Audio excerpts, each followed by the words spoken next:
संतों की आज्ञा के आगे तो भगवान की भी नहीं चलती है।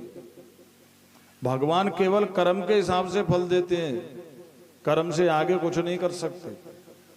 अगर तुम्हारी प्रार्थना शुद्ध है तो ही भगवान सुन लेंगे, गड़बड़ी हुई तो नहीं सुनेंगे, क्योंकि भगवान तो कर्म के हिसाब से फल देते हैं। और संत जो कह दिया सो हो जाता।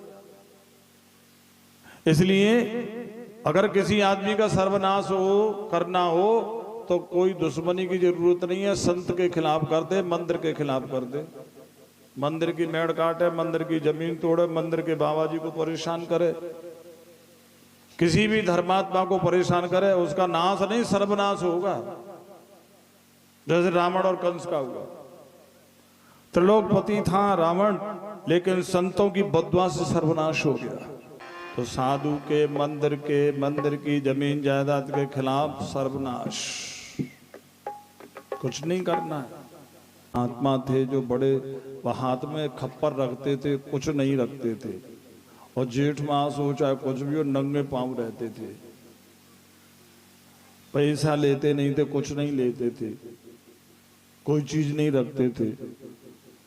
और कभी जब भी मेरे पास आते थे, पैदल आते थे, मैंने कहा तुम इतनी, एक बार तो जेठ मासी भयंकर गर्मी में आए, कथा हमारी हो रही थी और सातरक में कथा हो रही थी, वहां पहुंचे, मेरी आंख में आंसू आ गए। मैंने कहा तुम, बोले कि मुझे जब तुम्हारी याद आती है तो मुझे फिर रहा नहीं जाता।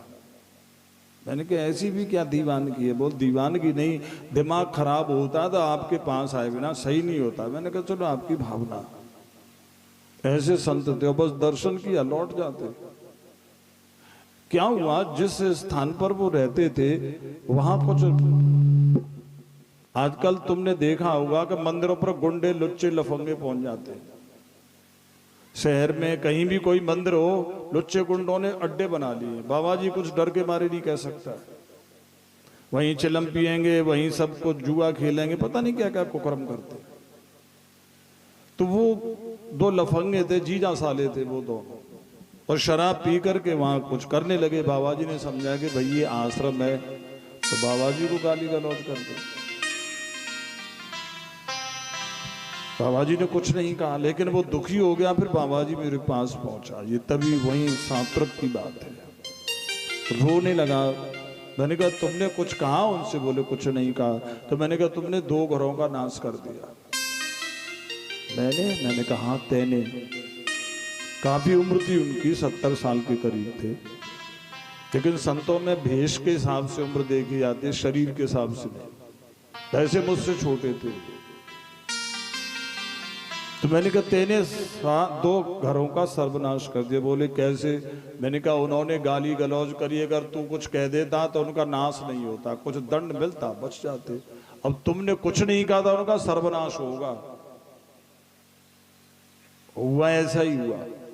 कुछ दिन के बाद में जो साला था वो सीढ़ियों से लुढ़क गया, उसकी कमर टूट गई। 5-6 लाख रुपए तो इलाज में खर्च हुए, वैसे बर्बाद हुआ। फिर 4 पाई पर गिर करके खत्म हो गया।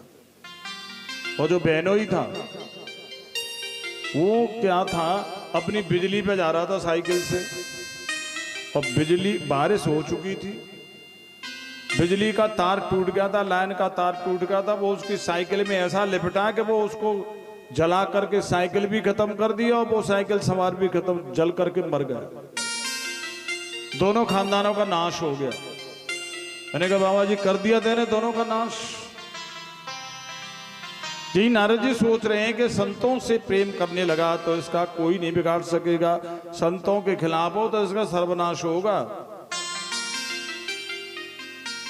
साधु अवज्ञा कर फल